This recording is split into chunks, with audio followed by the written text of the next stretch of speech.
Cinemação, o seu podcast sobre cinema. Acesse nosso site cinemação.com. Cinemação.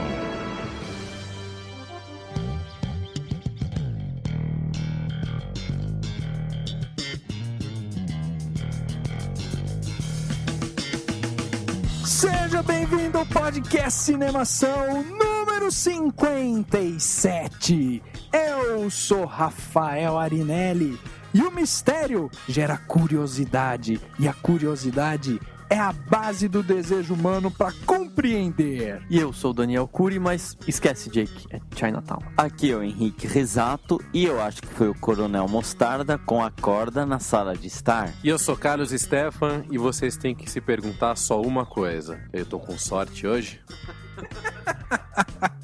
Ótimas entradas hoje, hein? Só a minha foi mais sem graça, mas tudo bem, eu admito. Hoje, então, no podcast Cinemação, trouxemos um convidado aqui, especialista no assunto. Vamos falar sobre filmes de detetive, filmes noir, filmes de investigação. Vamos falar um pouco sobre esse gênero que dominou o cinema durante muito tempo, que tem um monte de fã e que inspira ainda muita gente ainda gosta muito desse gênero, que tá até um pouco em falta, né, no cinema, já não sai com tanta frequência como saía antigamente. Vamos então bater um papo sobre filmes de investigação, filmes de mistério. Vamos começar então o podcast Cinemação número 57. Agora no Cinemação. Eu começo, então. Repercussão. E eu me surpreendi com o filme. Repercutindo o que rolou durante a semana. Repercussão.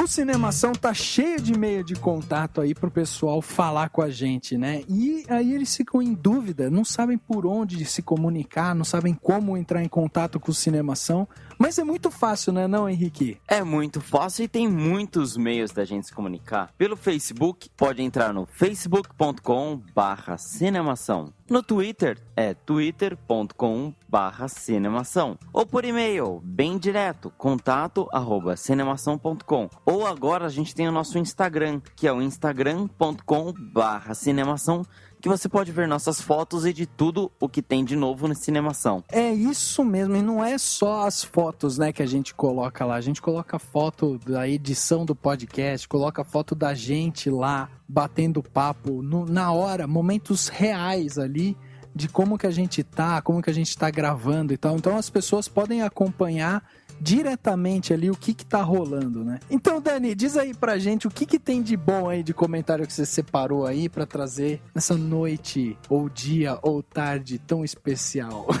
Tem o comentário do Guilherme Criscolo. Ele respondeu pra gente no Twitter. A gente perguntou assim: quem já viu Elysium?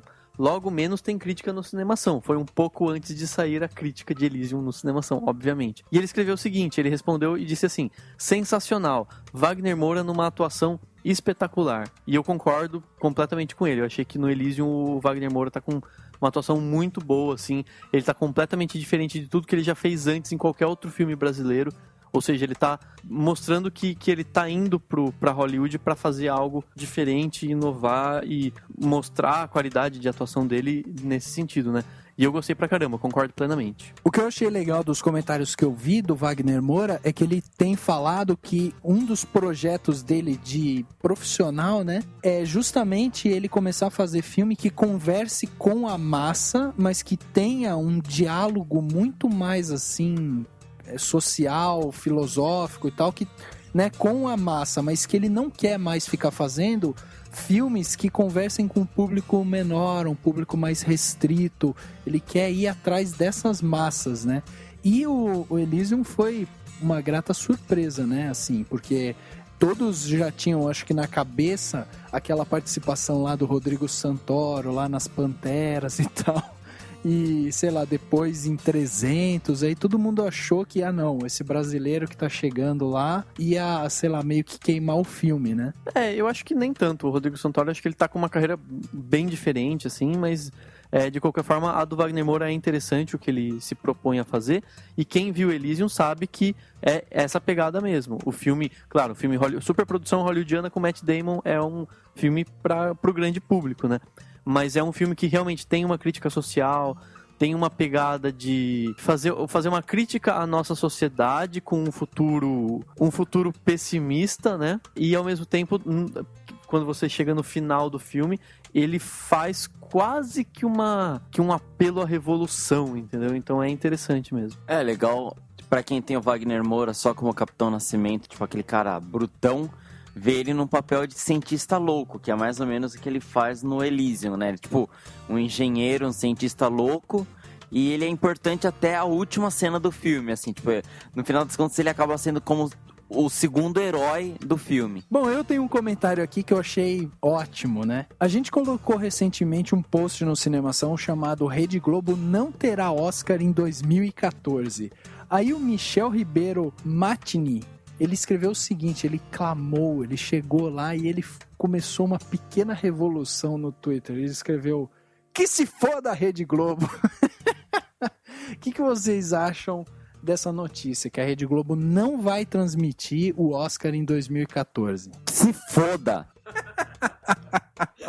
Olha, eu já imaginava que não ia transmitir mesmo. Quando eu saquei lá que o Oscar do ano que vem vai ser no domingo de carnaval, na hora eu falei, bom, é claro que a Globo não vai deixar de passar o carnaval pra passar o Oscar, porque o carnaval dá mais dinheiro, tem mais audiência, tem muito mais audiência que o Oscar no Brasil, enfim, tem toda essa questão. E fora que, tipo, a Globo tem os direitos de transmissão do carnaval historicamente e do Oscar não. Isso é um outro fator. Então eu já imaginava. O que eu acho que é ruim é eles simplesmente não exibirem. Eu acho que o ideal seria eles tentarem repassar para alguma outra emissora.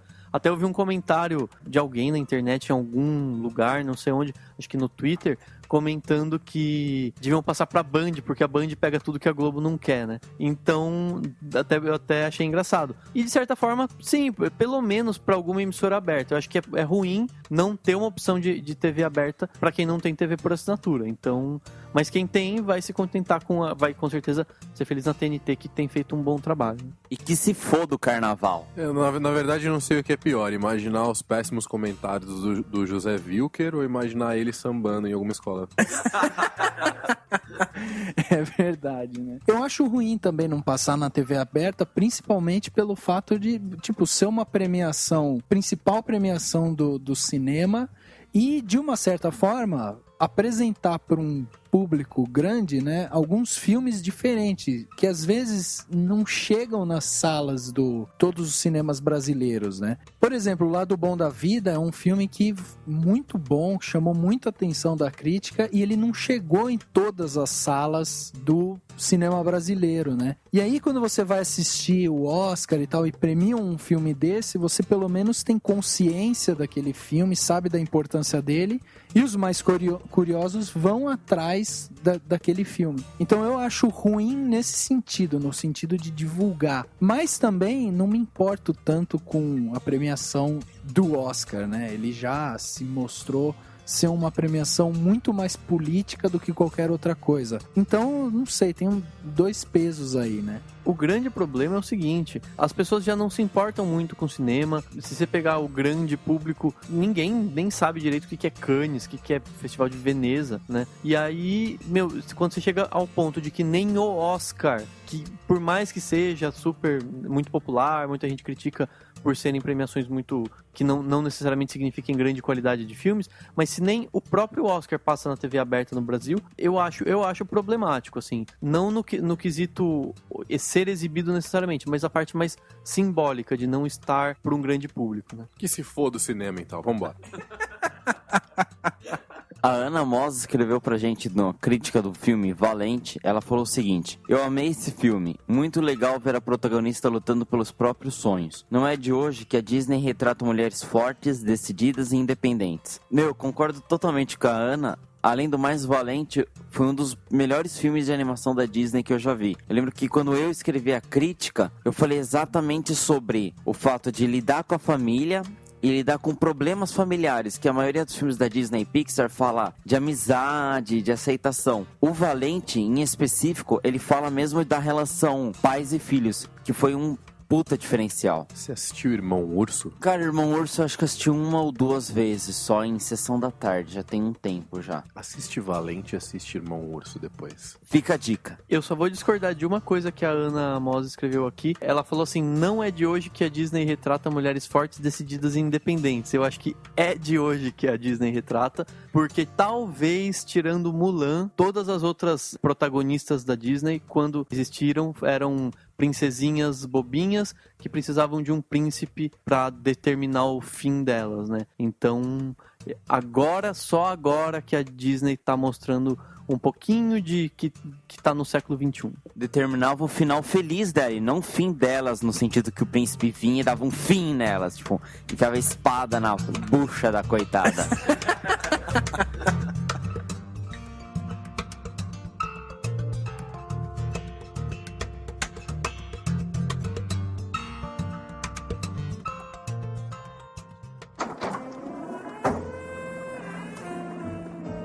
Got the wrong idea about me, Mr. Valiant. I'm a pawn in this, just like Roger. Can you help me find him? Just name your price, and I'll pay it. Yeah, I bet you would. You gotta have the rabbit to make the scam work. No, I love my husband. You've got me all wrong. You don't know how hard it is being a woman looking the way I do.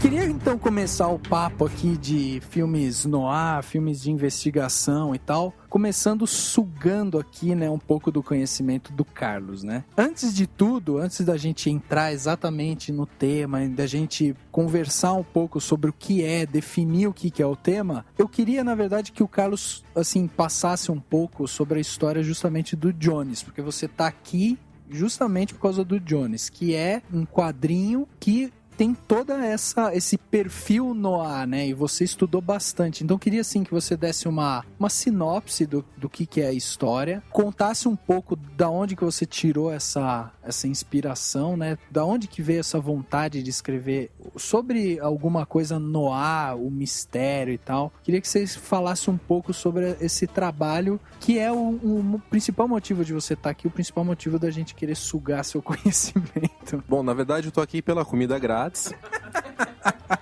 Não, o Jones, na verdade, ele surgiu como uma maneira de eu poder expressar várias coisas que eu sempre quis contar de história dentro de uma. Desde pequeno eu sempre gostei de histórias de detetive, eu era muito fã de Dick Tracy, o próprio Tintin, que apesar dele não ser um detetive, ele ser um repórter, ele estava envolto em mistérios, investigações e tudo mais. A primeira vez que me veio a ideia de escrever algo assim, não foi nem com os Jones, foi com um conto dividido em 5 partes que eu tinha feito algum tempo antes, que era uma brincadeira, né, chamava o Carlos Stefan Errado, que era uma brincadeira que eu descobri que tem um outro Carlos Stefan na Colômbia, e esse cara, ele é um ex-governador de lá, e assim, começaram a acontecer umas coisas muito bizarras, que eu comecei a receber e-mail desse cara, e que era pra ir pra esse cara, e acabava chegando na minha caixa de entrada, e mesmo eu falando pros caras, assim, tipo, não é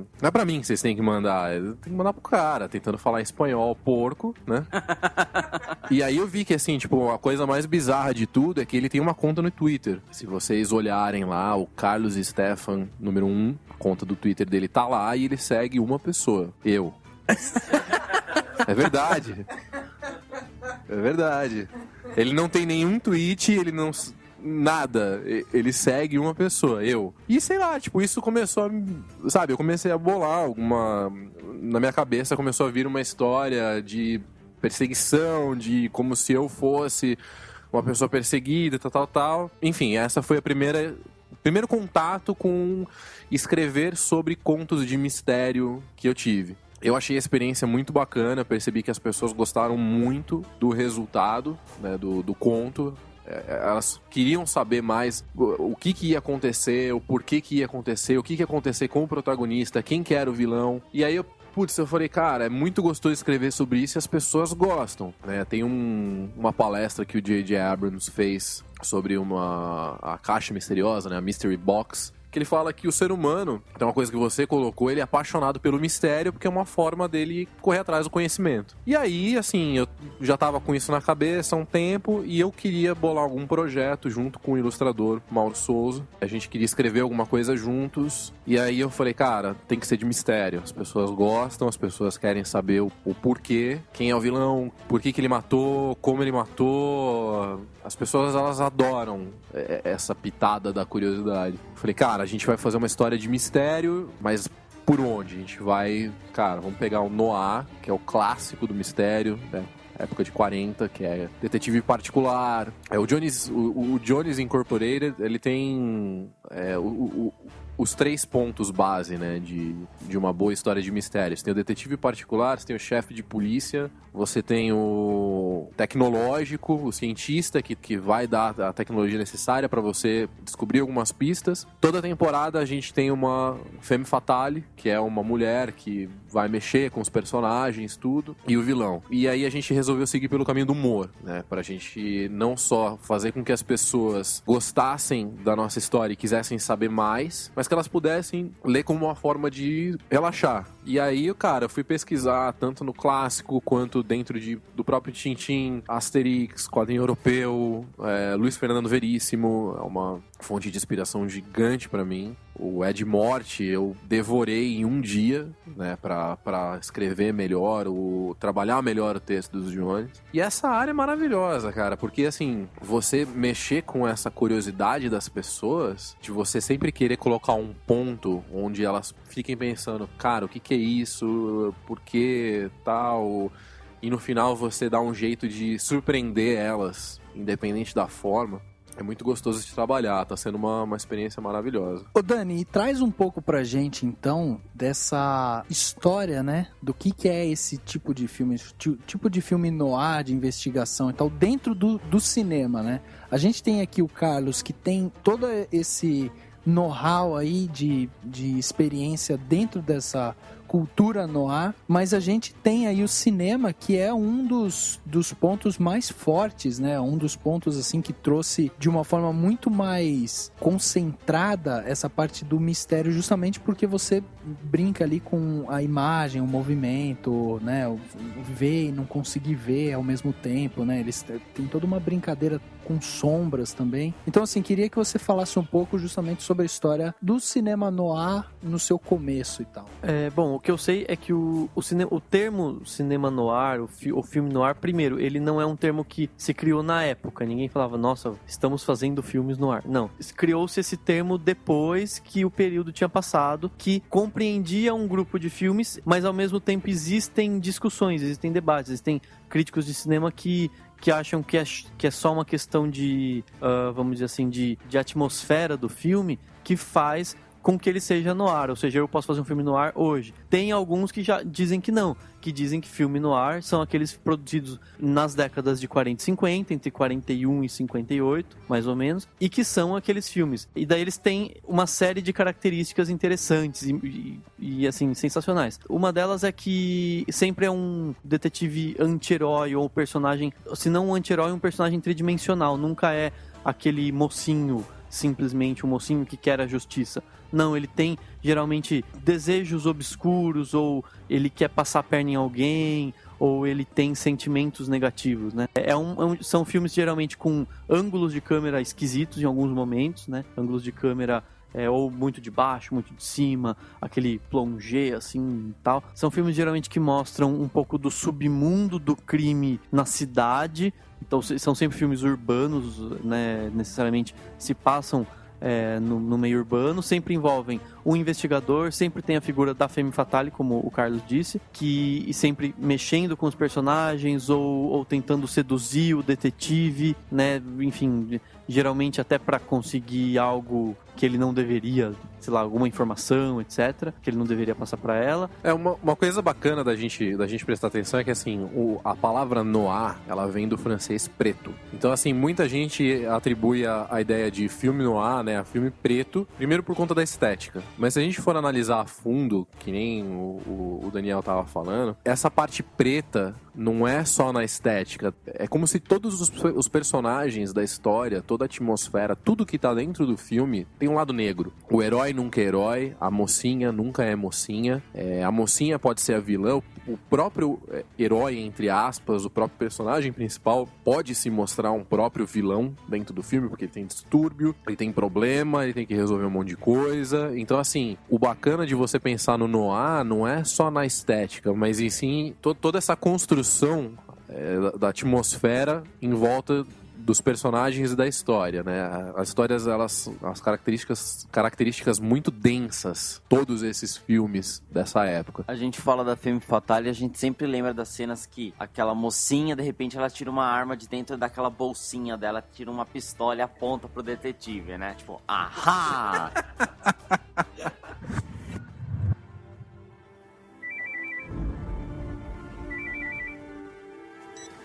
Sherlock Holmes?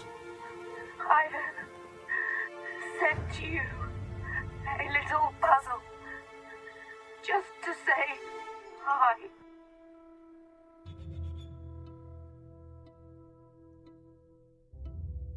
E daí deixa eu perguntar outra coisa pra vocês.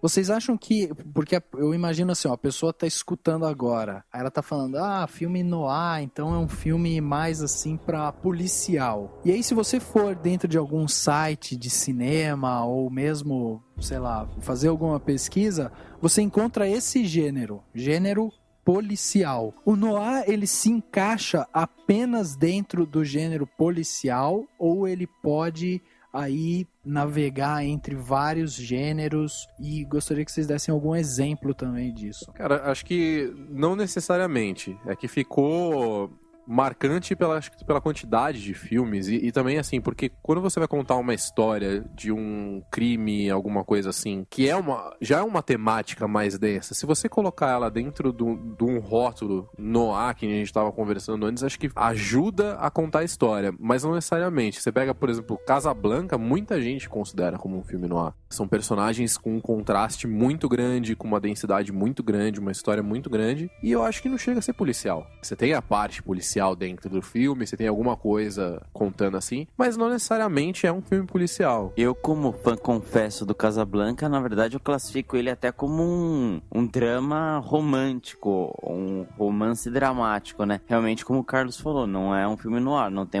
o teor da investigação. É uma história de amor que não deu certo no começo e não dá certo no final. Porque lá no começo, né, na história, eu acho que a gente pode dizer assim, a gente teve inúmeros filmes que eu acho que eles cravaram mais esse gênero de mistério, mesmo de filme detetive, né? Que a gente não precisa dizer que ele é necessariamente um filme noir. Então, assim, eu queria que vocês tentassem mostrar a principal diferença entre um filme detetive, um filme policial e um filme noir, para deixar claro. Porque aqui a gente tá falando de filmes justamente com essa narrativa. Um filme que desperta algum tipo de curiosidade e aí a pessoa, sei lá, o filme vai narrando uma história para tentar descobrir um crime e tal, né? Um filme de mistério, a gente tá falando assim, um filme de mistério. Então, dentro desse gênero de mistério, qual que é a principal diferença entre noir, um filme policial, puramente policial, um filme de investigação, né? Qual que é essa diferença? Olha, baseado no que eu sei, eu diria que o seguinte, os filmes noir, eles foram produzidos no período entre a Segunda Guerra Mundial e aí o começo da Guerra Fria, ou pelo menos do medo que se tinha anticomunista, principalmente nos Estados Unidos. Então, eu acho que o essencial do filme noir é que ele é quase que circundado por um sentimento de paranoia que existia, principalmente nos Estados Unidos, quanto a esse enfim, é como se fosse uma forma de compreender o mundo como um mundo muito cruel e sentir essa paranoia de que tá todo mundo querendo alguma coisa, todo mundo me espionando, todo mundo tem segundas intenções, ninguém aqui é legalzinho, todo mundo é um potencial bandido ou um potencial inimigo meu. Então esse eu acho que é o sentido ou enfim, o drama principal, a essência do filme noir. E aí eu acho que entra junto a isso as características que eu falei, ou seja, o filme noir ele é necessariamente, ele tem que ter um detetive que tem os seus desejos obscuros, ou que você não sabe muito bem o que ele quer, né? O espectador fica meio assim, o que esse cara quer e tal. Vou dar um exemplo muito legal. O Falcão Maltês, que é considerado por muitos o primeiro filme noir da história.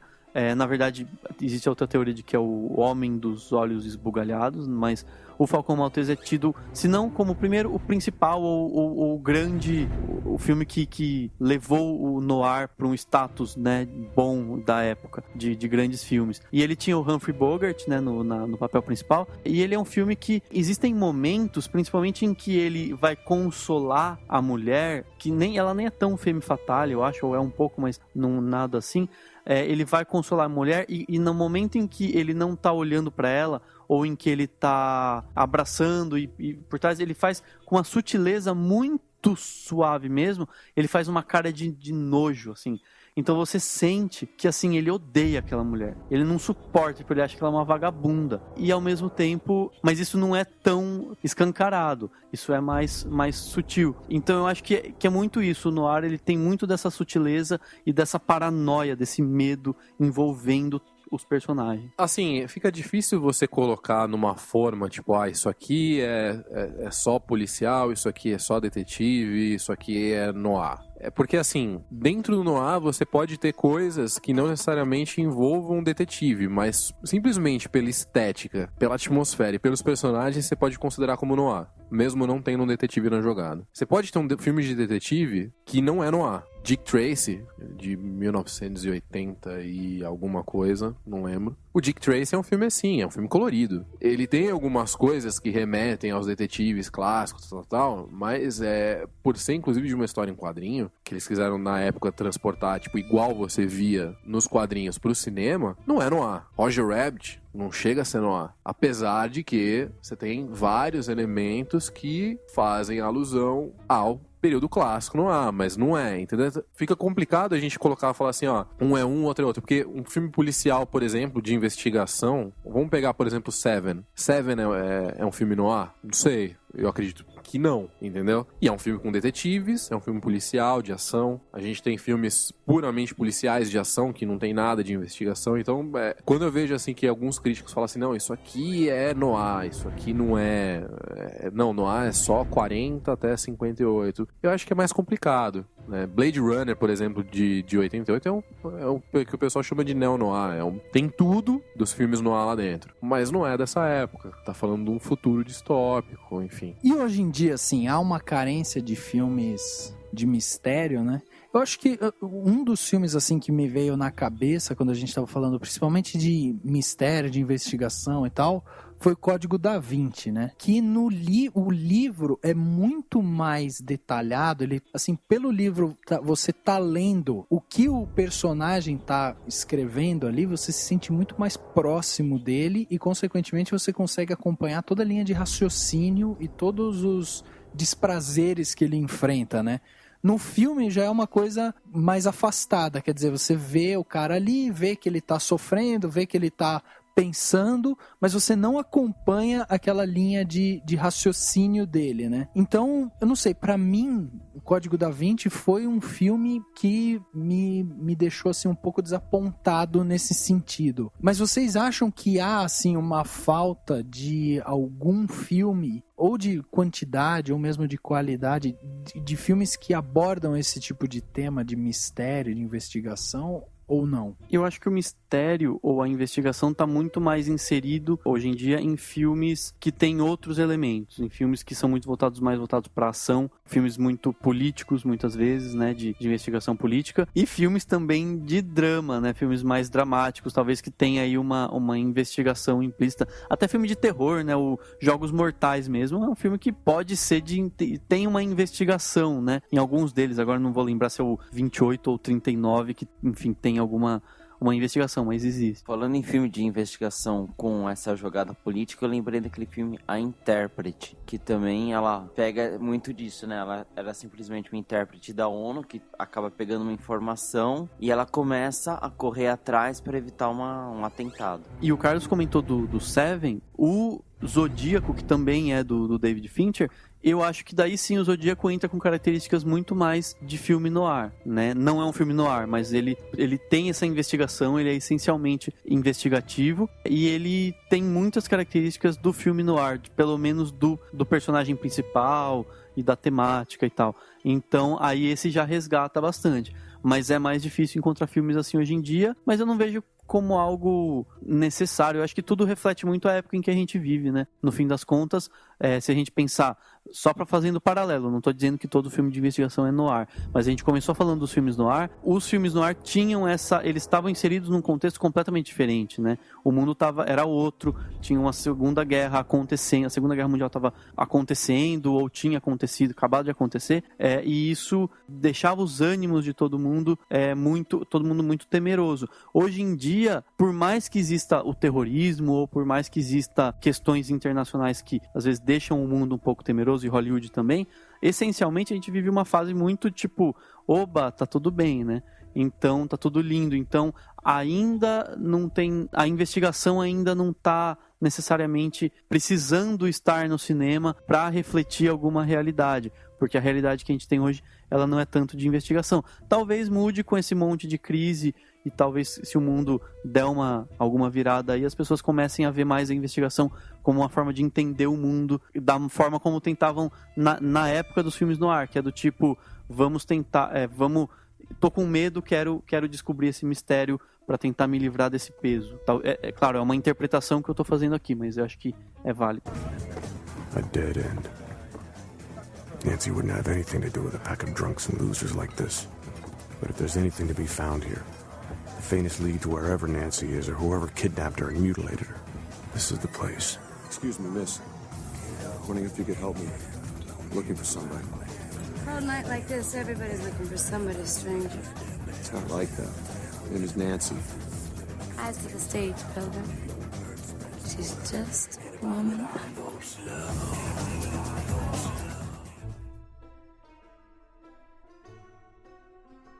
É bem bacana o que você colocou com relação a período histórico, né? Na época da Segunda Guerra era uma coisa assim que a gente, principalmente na época que foi feito, ficou uma coisa assim, quem que são os inimigos, de onde eles estão vindo, por quê e tal. Mas hoje eu tava lembrando que você falou com relação ao nosso período histórico, a gente tem aí todo o escândalo da NSA, de espionagem. Né? Eu acho que o que falta mesmo, a carência que existe hoje no cinema são de histórias bem escritas, que realmente te convençam de que aquilo, vamos dizer assim, entre aspas, poderia acontecer. Ou assim, se for, sei lá, uma história de super-herói, tipo, mas pelo menos me convença de que isso pode acontecer, mesmo que ele levante uma montanha. No caso da parte de investigação, eu acho que, principalmente agora, com todo esse negócio do escândalo da NSA e tudo mais, os escritores, eles têm um prato cheio na mão, né? Para tratar a espionagem, a investigação de uma forma completamente diferente do que a gente imagina que era, entendeu? Hoje você tem inúmeras formas de você espionar alguém digitalmente, etc, que ainda não foi abordado de uma forma, pelo menos que eu me lembre agora, de uma forma bacana, né? Acho que ninguém abordou isso de uma forma bem legal. Então acho que se eles se aproveitarem de todo esse material que tá sendo falado agora para criarem novas histórias, tem muita coisa boa pra vir. Você tava falando, mas eu tava pensando também, deve ser difícil, assim, não sei, eu imagino. Deve ser difícil fazer hoje um filme de investigação, se forem fazer um abordando a questão da NSA, porque a investigação hoje, ela é muito solitária.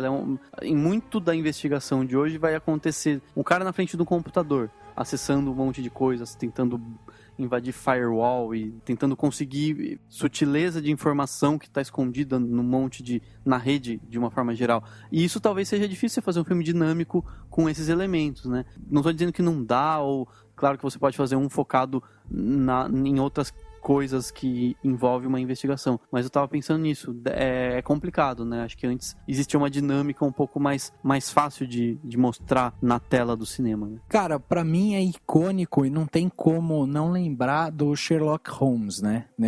Quando a gente fala principalmente desses filmes de investigação. Eu fui um cara que consegui ver alguns filmes lá de trás antes de fazerem esse Sherlock Holmes novo aí com Robert Downey Jr., que é um cara todo, né, excêntrico e tal. E eu assisti aqueles clássicos de 1939, 1943 e tal, que quem interpretava o Sherlock Holmes era um cara chamado Basil Rathbone. E esse cara interpretou o Sherlock Holmes durante um tempo. E os filmes antigos eram sensacionais, principalmente em termos de narrativa mesmo, assim.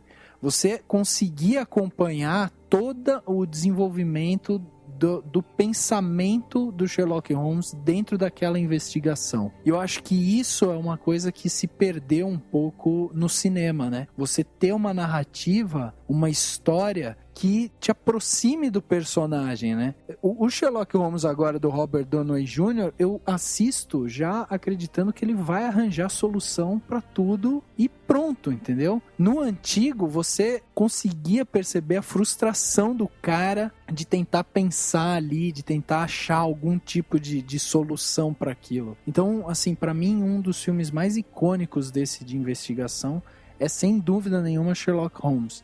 E eu ia perguntar pro Carlos, inclusive, você como tá fazendo, né, uma obra voltada para essa parte noir, de que fonte, assim, principalmente de cinema, né? Quais foram as principais fontes que você foi beber, assim, em termos de diretor ou filme mesmo, que você possa indicar aí? E o quanto de Sherlock tem no Jones? Bom, influência de cinema especificamente, acho que as maiores é Roger Rabbit e Blade Runner. Um pouquinho, talvez, aí de Akira, uma coisa nesse sentido, mas a base mesmo é Blade Runner. A base mesmo, que é uma coisa que eu... É um filme que, cara, eu assisti desde que eu tinha a primeira vez que eu assisti Blade Runner, eu tinha acho que 5 anos, 6 anos de idade, e eu fiquei maluco com a história e não entendia quase nada, óbvio, né? Mas eu fiquei maluco com aquele universo, com aquela ideia de, né, dos replicantes, enfim, do universo todo do filme, e isso me marcou por toda a minha vida. De Sherlock Holmes, cara, eu gosto muito do Sherlock Holmes, mas o Sherlock Holmes, ele é um detetive, ele procura mais as pistas físicas, sabe aquela pesquisa, até aquela representação icônica dele com a lupa, né? É o cara que tá atrás dos detalhezinhos, que ninguém vê e tal, só que eles mostram isso de uma forma mais palpável do que esses detalhes que ninguém vê que a gente tá falando, que são as nuances de personalidade da pessoa, uma coisa que ela falou e não foi muito bem entendida. Por exemplo, no Blade Runner, isso é muito claro. Quando o Deckard vai fazer o interrogatório com a Rachel, o interrogatório, na verdade, é para saber se ela era um replicante, um androide. E ele demora 200 perguntas pra conseguir sacar que ela era um androide. Aí você fala assim, que pergunta que ele tava fazendo? As perguntas normais, tipo, quem é você? O que você já fez? Como é que foi sua infância? Tudo mais. Cara, quer sutileza maior do que o cara ter que demorar 200 perguntas simples pra sacar que a pessoa é um androide e não sabia? Não é uma parada física. Ele não foi lá, tipo, arrancou a pele dela ou achou um pedaço de metalzinho pra descobrir que ela era... E eu gosto bastante disso. E nos Jones, eu gosto muito de usar essas pequenas sutilezas, apesar de pegar também a parte física da coisa, um detalhezinho de uma pista, tal, mas procurar trabalhar os personagens de uma forma um pouquinho mais psicológica, sabe? O que eles estão fazendo, por quê, mesmo que seja humor. Você pega o Roger Rabbit, cada personagem lá dentro é muito bem colocado, muito bem trabalhado, né? Que filme que a gente não pode deixar de falar nesse podcast, hein? Sobre esse tema, assim. Que filme que a gente não pode deixar de falar? A gente já falou sobre alguns aqui e discursou sobre eles, mas tem algum que a gente não pode deixar de falar? Tinha um, mas... esquece, velho. Que bosta, eu fiquei viciado em fazer essa frase. O próprio filme do Sin City tem algumas trechos do filme que pode ser considerado filmes de detetive, de investigação, né? Bom, o Henrique falou aí do Sin City, né? Super rapidamente, foi só um comentário breve que ele fez do Sin City. E aí eu lembrei também do Milênio, né? Os homens que não amavam as mulheres e tal. Vocês acham que filme assim, que ele tem como pano de fundo a investigação, quer dizer, é um filme investigativo, né? Ele tem ali a investigação como um elemento forte dentro do filme. Mas eu não diria que, por exemplo, se encaixa dentro do filme policial ou de algum algum elemento desse tipo. Pra mim é um filme muito mais drama e mistério.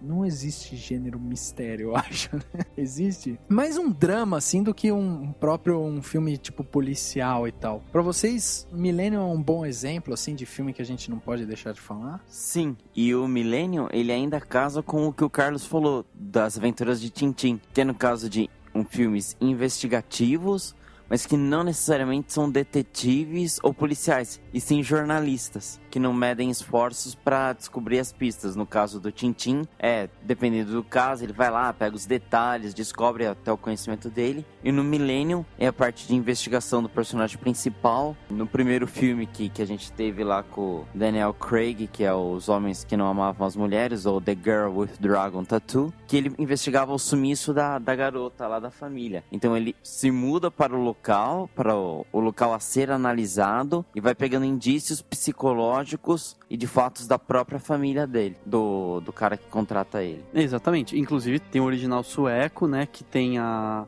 Noomi Rapace, ou Rapati, não sei como que fala, que foi despontada por esse filme, depois fez sucesso em Hollywood e tal. E justamente isso, eu acho que filme de investigação não necessariamente tem que ter um detetive, um investigador ou um policial. Ele pode ter um jornalista, ele pode ter simplesmente uma pessoa desesperada para descobrir alguma coisa. Existem alguns filmes que geralmente assim é um pai que perdeu o filho e ele vai fazer de tudo para descobrir o cara que matou o filho dele, ou que perdeu a mulher, e ele vai, ou sabe? Então isso tem elementos da investigação, tem esses elementos todos lá de uma forma ou de outra, né? Para Sherlock Holmes, aquele seria um caso como outro qualquer, a não ser por um pequeno detalhe. Aconteceu no Brasil. A Columbia Pictures tem o orgulho de apresentar uma adaptação do best-seller de Jô Soares. Vai ser divertido receber na corte um detetive inglês. O assassino coloca a corda do seu violino junto aos pelos pubianos das coitadas e depois sai a tocar pelas...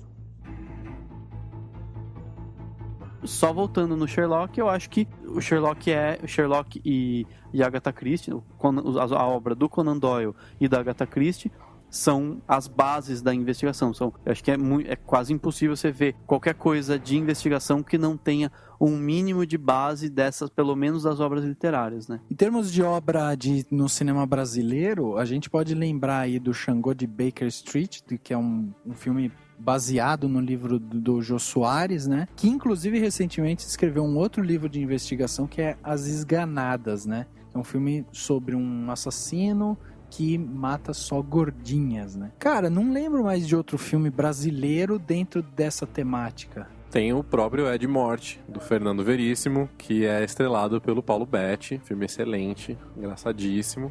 Não tanto quanto as crônicas, mas vale a pena ver. E só, né? Não tem mais. Esse livro do Ed Morte que o Carlos falou, eu sempre lembro.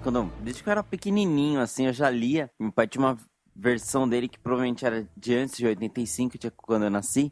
E na capa do livro, tinha um personagem principal, tinha uma barata, assim, no chapéu dele. Eu sempre olhava assim e falei, credo, tem uma barata no chapéu do homem, coitado. E no Xangô, a única coisa memorável é a história da caipirinha, que na verdade nem é tão genial, mas é a única coisa que eu lembro do filme e do livro. Então conta pra gente, né? Porque falar assim e tal...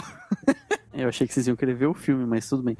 Não, é que a história é que, segundo a teoria o Jô Soares cria, né, a historinha lá, de que o termo caipirinha foi criado por causa da visita do Sherlock Holmes no Brasil. Então ele mostra o Sherlock Holmes passando mal depois de comer alguma comida pesada do Brasil, não sei qual, e ele tá passando mal porque ele é inglês, tá acostumado a comer as comidas inglesas. O Sherlock Holmes queria tomar cachaça de qualquer jeito, porque tá no Brasil. E aí o Watson vai lá e fala assim, não, mas você quer tomar, então coloca limão e açúcar na cachaça pra aliviar e pra você não sentir as dores no estômago. E aí um cara olha do bar e fala assim, mas o que é essa bebida que eles estão inventando? São malucos e tal. Aí fala assim, quem? Aquele caipira? E eu aponta pro Sherlock. E daí o cara que tá do lado dele no bar fala, não o caipira grandão, o caipirinha. Inclusive, a gente pode dizer que esse filme tem uma tirada, né, com esse negócio do Sherlock Holmes, porque ele não é ali no Xangô, não é um detetive, tipo, super inteligente que tira todas as suas conclusões quase que matematicamente, assim, né? Ele é até meio atrapalhado, né? E maconheiro. Por favor, 2 filmes que não podem faltar na lista. Do Inferno, baseado numa história em quadrinho do Alan Moore, que é uma história de investigador que vai atrás do Jack Stripador. A gente falou do Shango de Baker Street, lembrei agora. O filme é muito bom, a história em quadrinho é melhor, mas o filme é muito bom. E pra mim, um dos que tá no top 5 de melhores filmes de investigação, Chinatown, com o Jack Nicholson novaço. É até assustador ver ele tão novo daquele jeito.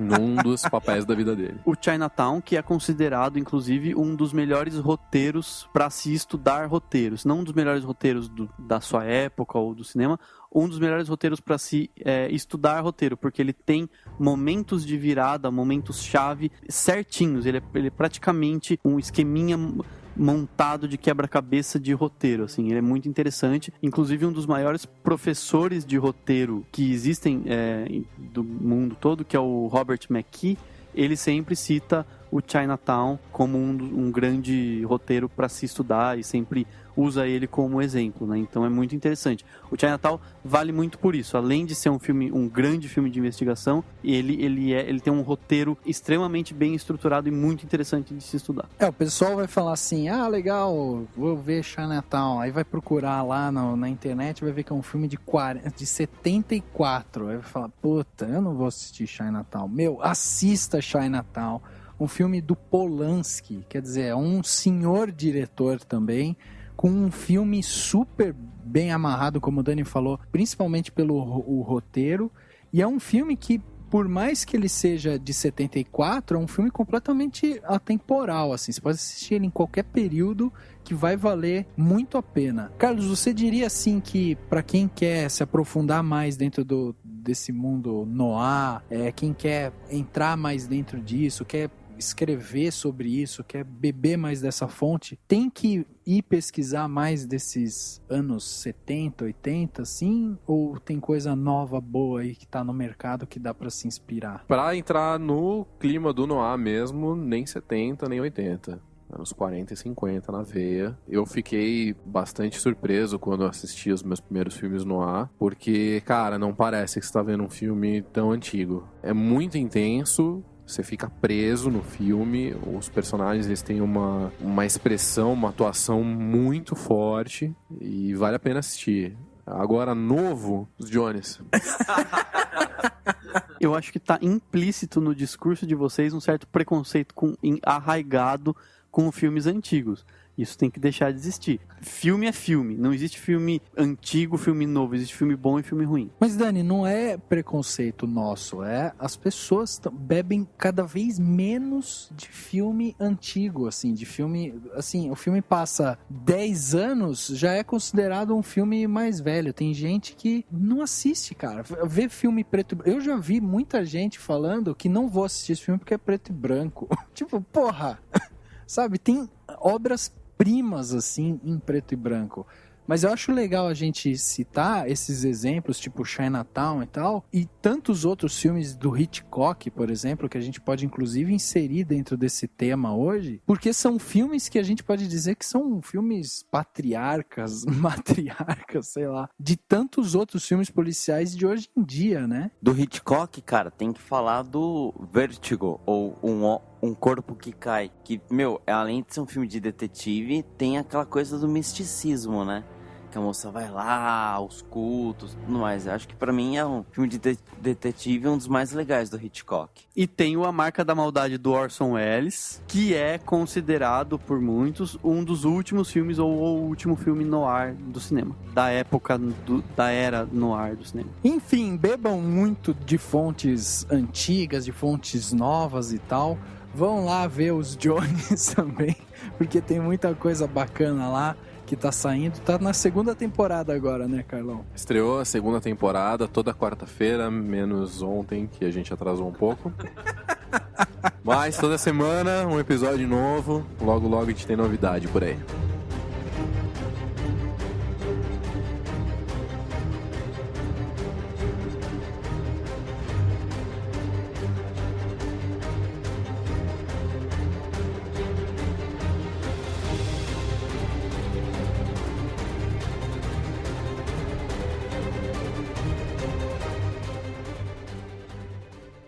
checando os detalhes, conferindo cada frame, de olho no que importa pra você. Plano Detalhe.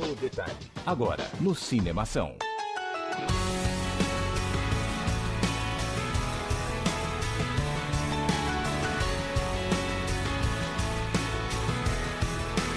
Plano Detalhe da semana, cheio de novidades aqui, cheio de dicas que a gente vai dar hoje. Então vamos lá, dessa vez o Carlos agora já virou macaco velho aqui dentro do Cinemação, já é a segunda vez que participa, não precisa começar, porque toda vez quando o cara é convidado ele começa. Então dessa vez eu vou pedir pro cara que tá, com tudo nesse podcast, que tá participando o tempo todo, eu quero que o Henrique fale o seu plano detalhe aqui pra gente, já que ele foi tão participativo durante todo o podcast. Eu não vou fugir do tema não de investigação, só vou mudar um pouco a ramificação dele. Meu plano detalhe é para um livro chamado O Código da Vida, do Saulo Ramos, que é um jurista, faleceu esse ano. E o livro, ele conta muito da história política do Brasil, e no meio disso ele vai contando um caso jurídico que apareceu na porta do escritório dele, envolvendo um suposto abuso infantil por parte dos pais das crianças. E assim, ele vai contando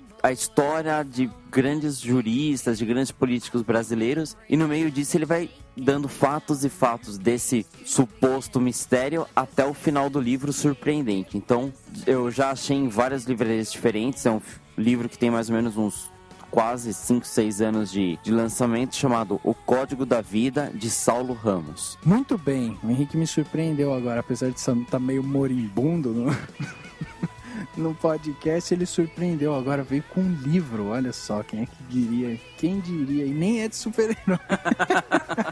O meu plano detalhe vai ficar dentro do tema também, mas vai pra parte de games. Eu queria dar aqui minha dica pro game LA Noire, né? Um jogo da Rockstar, que é uma das melhores produtoras de games, né? O Carlos pode dizer isso porque o Carlos perdeu aí 25% da vida dele agora jogando GTA V. Mas a Rockstar fez esse jogo, que é um jogo focado justamente em investigação. E no caso, a gente acompanha um detetive, a gente controla, né, o detetive chamado de Cole Phelps. Ele é um policial na cidade de Los Angeles. E o jogo começa justamente com ele entrando para a parte de investigação da cidade. A cidade está ali num momento pós-guerra, assim, e está completamente mergulhada em corrupção, tráfico de droga e tal, homicídios, né? E aí você controla o Cole, que é justamente o cara que vai investigar todos esses crimes e vai tentar chegar a uma solução. O jogo ele é muito bem feito, assim, mais uma vez, né? A Rockstar tem aí uma característica de ter assim os seus universos muito mais abertos, e ele tem umas peculiaridades assim muito legais. Por exemplo, sei lá, acha um corpo no meio da rua, aí você vai lá com o seu detetive, você investiga o corpo, pega lá o braço, olha, vê se tem alguma marca, aí ele vai anotando na agenda dele, você vai ligando os pontos. Tem perseguição a pé, sai correndo atrás do cara, sobe nos prédios, vai pulando de prédio em prédio. Cara, o jogo é muito legal. Se você gosta dessa parte de investigação, de detetive, é um jogo que vale a pena ter mesmo. Um detalhe bem bacana desse jogo, estava falando da densidade dos personagens e tal, e uma das coisas mais inovadoras desse jogo é na hora que você vai interrogar as pessoas, que todos os personagens do jogo são atores reais, filmados com aqueles sensores de captadores de movimento no rosto, que é pra pegar as menores nuances de expressão, que é pra você saber o que o cara tá pensando, se ele tá mentindo, se ele não tá. Acho que isso é o ponto alto do jogo, assim. Cara, e é sensacional, né? Porque tem uma hora que você vai investigar, vai interrogar uma mulher que, tipo, teve a loja dela lá roubada e não sei o quê, aí ela, tipo, mexe o nariz, mexe... sabe, você começa a observar assim, daí tem uma hora que pergunta, e aí, você vai dar uma dura nela porque ela tá mentindo, ou você vai acreditar porque você tá achando que ela tá falando a verdade? E conforme você vai tomando as decisões, o jogo vai te levando por outros caminhos, né? É muito bacana mesmo. Então, se você gosta dessa parte de interação que o videogame te proporciona, L.A. Noire é uma ótima pedida aí. Como eu sugeri no comecinho do podcast, o meu plano detalhe é sobre o filme Chinatown, que eu mandei as pessoas esquecerem, ninguém esqueceu. E é o seguinte, o plano detalhe é bem uma curiosidade interessante do Chinatown. Ele inicialmente tinha um final do filme era completamente diferente. Quem mudou, o Robert Downey, que fez um grande roteiro, ele fez um grande roteiro, mas foi o Roman Polanski que mudou o fim, né, e transformou o filme no que ele é hoje, que o fim traz todo o significado e tal. E eu citei antes até o Robert McKee, que é um dos grandes professores de roteiro, e ele faz uma comparação entre o Chinatown, uma comparação muito interessante entre o Chinatown, a história de investigação mais antiga da história da humanidade, que é o Édipo Rei, a peça de teatro Édipo Rei do Sófocles, né, que é uma das maiores peças até hoje e tal, da tragédia grega. Assim como o Chinatown, as histórias se passam numa cidade que está assolada por uma seca ou peste. Os dois protagonistas, eles acham que estão agindo pelo bem público, pelo bem, na verdade estão sendo instigados pelos próprios desejos. Nas duas histórias tem incesto e morte da figura paterna, e nas duas histórias existe um crime movido por cobiça e tal, e não tem o fim mais esperado, que não tem um final feliz e tal. Então é muito interessante esse paralelo, e aí fica a dica para as pessoas terem um contato com a obra do Édipo Rei e a trilogia toda, né, que são Édipo Rei, Édipo em Colono e Antígona, que é a grande trilogia das tragédias gregas, que são super interessantes de estudar, e tem coisa pra caralho pra entender, se você quiser estudar profundamente mesmo, ler análises acadêmicas complexas e tal. Mas se não quiser só de ler, elas são muito interessantes e que formam inclusive a base da psicanálise do Freud, né? Então fica aí o plano detalhe. Vocês veem que é uma história bem leve pra você pegar com seus filhos no sábado à tarde, comprar uma pipoquinha e assistir todo mundo na sala. O incesto do filho com a mãe. Meu plano detalhe vai para um livro também, para quem gosta desse tipo de assunto. Ele chama Film Noir, é um livro da editora Taskin. Os autores, eles são Alan Silver e James Goscinny. Cara, é lindo esse livro para quem gosta de cinema, roteiro, fotografia, artes em geral. É maravilhoso, é super didático, super tranquilo de ler. E, cara, descreve tudo que a pessoa podia querer saber sobre filme noir. Vale muito a pena.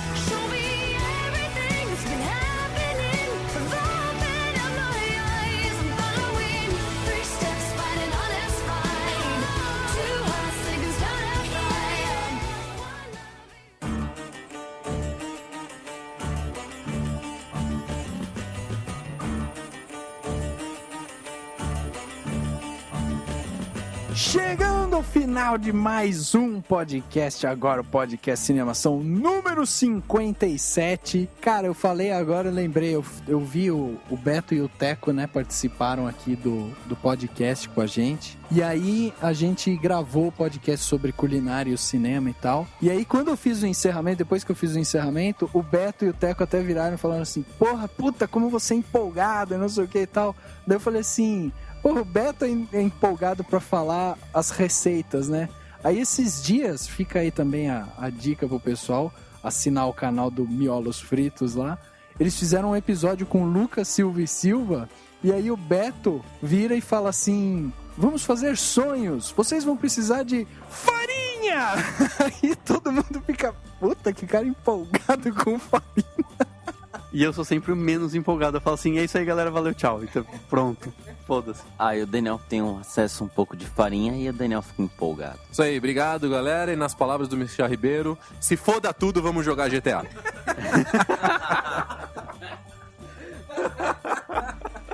É isso aí, foda-se tudo, porque afinal de contas você vai tentar investigar, vai dar tudo merda, é Chinatown e que se foda, tchau. Valeu, Rafa, valeu, Carlos, valeu, Dani, e como meus amigos pediram, um abraço pro pessoal de Campinas Bay. Até a próxima. O podcast Cinemação número 57 fica por aqui e a gente se vê no próximo.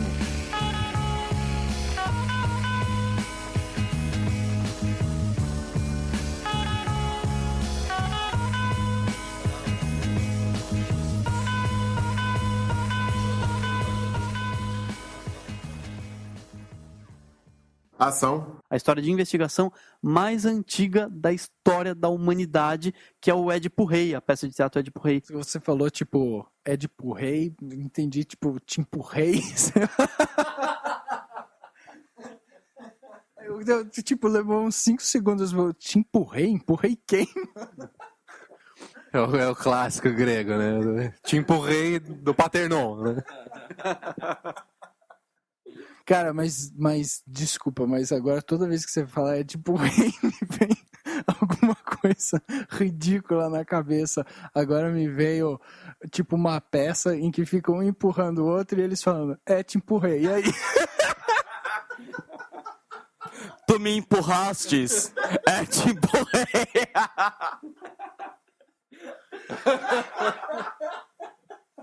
Voltando a falar de coisa séria.